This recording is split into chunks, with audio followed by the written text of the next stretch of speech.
Hello दोस्तों, एक बार फिर से आप सभी का स्वागत है आपके अपने YouTube channel your MP exams solution में। आशा करते हैं कि आप सब अच्छे होंगे। तो वीडियो को स्टार्ट करने से पहले हम आप सभी को बताना चाहते हैं कि इस वीडियो में हम उन महत्वपूर्ण प्रश्नों को डिस्कस करेंगे जो बार बार पूछे जा रहे हैं और हर एग्जाम्स में आते रहते हैं। तो चलिए हम अपना वीडियो को स्टार्ट करते हैं। तो हमारा पहला प्रश्न है हरित क्रांति के जनक कौन है? तो हरित क्रांति के जनक एम.एस. स्वामीनाथन हैं। इसके बाद हमारा अगला प्रश्न है पिन वैली नेशनल पार्क कहाँ है? तो Pin Valley National Park Himachal Pradesh में है। इसके बाद हमारा अगला प्रश्न है आयरन लेडी के नाम से किसे जाना जाता है? तो आयरन लेडी के नाम से इंदिरा गांधी को जाना जाता है। इसके बाद हमारा अगला प्रश्न है मॉर्निंग स्टार के नाम से किसे जाना जाता है? तो राजा राम मोहन राय को मॉर्निंग स्टार के नाम से जाना जाता है।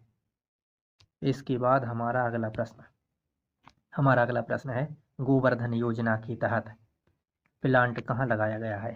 तो गोवर्धन योजना के तहत संचौर राजस्थान में प्लांट लगाया गया है।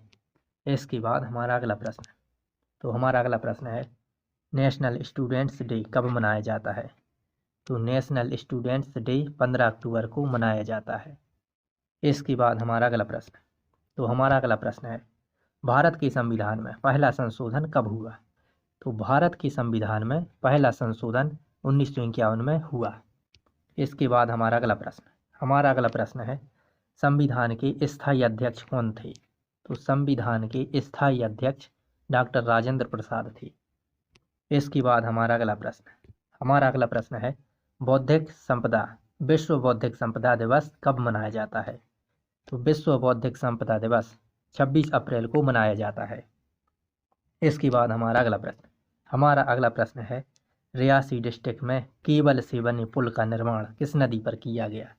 तो रियासी डिस्ट्रिक्ट में केबल से बने पुल का निर्माण अंशी नदी पर किया गया। सॉरी, यहाँ पर अंशी नहीं, अंजी नदी है। अंजी नदी पर किया गया। इसके बाद हमारा अगला प्रश्न है चीनी यात्री हेन सांग किसके शासनकाल में भारत आया था? चीनी यात्री हेन सांग हर्षवर्धन की शासनकाल में भारत आया था। इसके बाद हमारा अगला प्रश्न है अमृतसर में स्वर्ण मंदिर का निर्माण किसके द्वारा कराया गया? तो अमृतसर में स्वर्ण मंदिर का निर्माण गुरु अर्जुन देव के द्वारा करवाया गया। इसके बाद हमारा अगला प्रश्न है बाबर ने जिहाद का नारा किस युद्ध में दिया? तो बाबर ने जिहाद का नारा खानवा के युद्ध में दिया था। इसके बाद हमारा अगला प्रश्न है फ्रेंच ओपन 2021 ग्रैंड स्लैम किसके द्वारा जीता गया? तो French open 2021 grand slam Novak जोकोविच के द्वारा जीता गया। इसके बाद हमारा अगला प्रश्न है लखनऊ आईपीएल टीम का नया नाम क्या है? तो लखनऊ आईपीएल टीम का नया नाम लखनऊ सुपर जायंट है। इसके बाद हमारा अगला प्रश्न है मेजर ध्यानचंद खेल विश्वविद्यालय किस शहर में स्थापित किया जाएगा? तो मेजर ध्यानचंद खेल विश्वविद्यालय मेरठ उत्तर प्रदेश में स्थापित किया जाएगा। इसके बाद हमारा अगला प्रश्न है मोहम्मद आरिफ किस खेल से संबंधित हैं? तो मोहम्मद आरिफ स्काईइंग से संबंधित हैं। इसके बाद हमारा अगला प्रश्न है अंडर 19 एशिया कप कहाँ कराया गया? तो under 19 Asia cup UAE Dubai में कराया गया। इसके बाद हमारा अगला प्रश्न है राज्यपाल किस आर्टिकल के तहत अध्यादेश जारी कर सकता है? तो राज्यपाल आर्टिकल 213 के तहत अध्यादेश जारी कर सकता है। इसके बाद हमारा अगला प्रश्न है भारत का सबसे पुराना क्लासिकल नृत्य कौन सा है? तो भारत का सबसे पुराना क्लासिकल नृत्य भरतनाट्यम है। इसके बाद हमारा अगला प्रश्न है कृष्णा नदी की लंबाई कितनी है? तो कृष्णा नदी की लंबाई 1400 किलोमीटर है। इसके बाद हमारा अगला प्रश्न है थानेसर का युद्ध कब हुआ? तो थानेसर का युद्ध 9 अप्रैल 1567 को हुआ। इसके बाद हमारा अगला प्रश्न, तो हमारा अगला प्रश्न है गवर्नर की नियुक्ति कौन करता है? तो गवर्नर की नियुक्ति राष्ट्रपति के द्वारा होती है, आर्टिकल 155 के द्वारा। इसके बाद हमारा अगला प्रश्न, तो हमारा अगला प्रश्न है अकबर मुगल सिंहासन के उत्तराधिकारी कब बने? तो अकबर 1556 में मुगल सिंहासन के उत्तराधिकारी बने। इसके बाद हमारा अगला प्रश्न, तो हमारा अगला प्रश्न है आईन अकबरी के लेखक कौन हैं? तो आईन अकबरी के लेखक अबुल फजल हैं।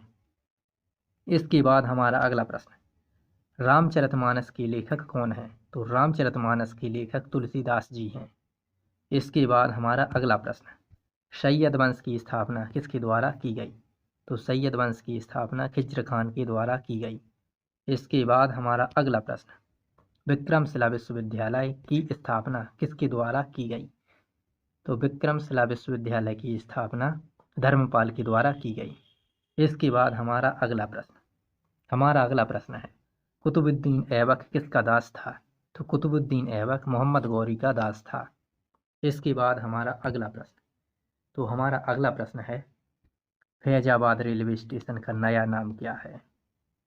तो फैजाबाद रेलवे स्टेशन का नया नाम अयोध्या कैंट रखा गया है। Thanks for watching this videos. आशा करते हैं आपको ये वीडियो पसंद आया होगा और इस वीडियो से आपको बहुत कुछ सीखने को मिला होगा।